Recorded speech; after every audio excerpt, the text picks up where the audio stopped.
si Romel D. Aguas and I'm 25 years old. 3 months na ako sa Supreme Wealth Alliance right now. And oh, what I would do to have the kind of faith it takes to climb out of this boat and then onto the crashing wave. dati po ako isang offline networker.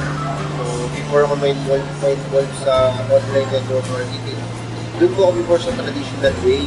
Yung invite ka, seminar, punta araw-araw sa office, to attend trainings. So, dumating sa point na parang break-even din yung kinikita mo. Kasi, kikita ka, tapos panggagastos mo rin. So, yung savings ko that time, umamon na lang sa 2,548. So, I prayed that time na magkaroon ng sobrang dali na network marketing, which is yun nga, yung sa bahay na lang, online na lang. So, dumating yung SWA sa akin. Nakita ko yung SWA noong June 28, 2012. And nakita ko yung video ni Johnny Bodegas that time, yung video, ating ACES video presentation with sharing. So, pinanood ko yung video that time kung paano kumita sa Facebook lang, sa tulong ng SWA. So, nung una, medyo duda ako that time. Kasi ang hirap, parang hirap paniwalaan. So, I research, nakita ko may mga legalities, and at the same time, nakagandahan itong si Global pa siya. So, hindi basta-basta yung Supreme Wealth Alliance. So, I joined, ginawa ko siya.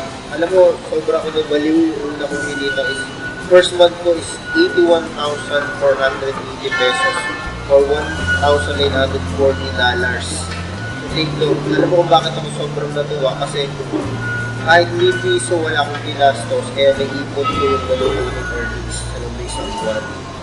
So, kagandahan pa noon habang ginagawa ko siya, kasama ko yung loved ones ko, kasama ko yung family ko, and then, nandun lang sa bahay, Facebook lang.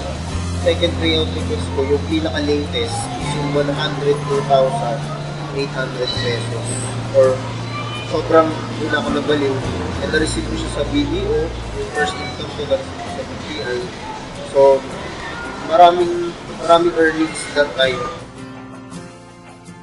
Doon ko nasabi na talagang totoo yung Supreme Wealth Alliance. Kasi talagang pinuntahan ko sa ATM ko at select ko yung receipt ko totoo pa talaga. Alam mo, pag-tingin ko talaga sobra akong tuwan-tuwa ng time. Ang naitulong sa akin ng Supreme Wealth Alliance is that kumikita ako gamit ng Facebook. Dati kasi nagpo-post lang ako ng mga hindi naman ako kumikita. Internet lang, wala naman nangyayari. So, naubos yung oras ko. Ngayon, meron yung pinagkakabalahan yung ginagawa ko.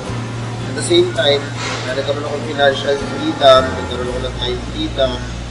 So, nakakatulong na ako ng konti sa magulang ko, sa nanay ko. At the same time, natutustusan ko yung mga kakailangan namin ng asawa ko. Dito sa Supreme Wealth Alliance, first time ko magkaroon ng all expense paid travel.